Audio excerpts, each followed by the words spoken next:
You ask Tiger to calculate. This deals with linear inequalities with one unknown. The final result is g greater than 2. Let's solve it step by step. Swap sides.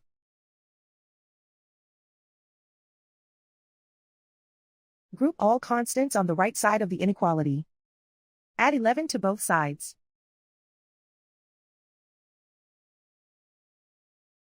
Simplify the arithmetic.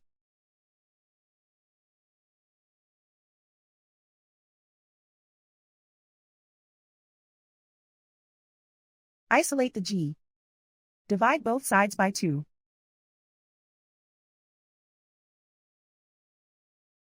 Simplify the fraction.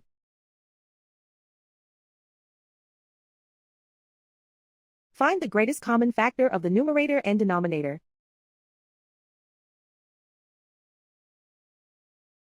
Factor out and cancel the greatest common factor.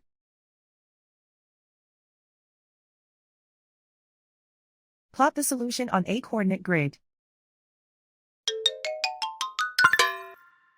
And so the final result is g greater than 2.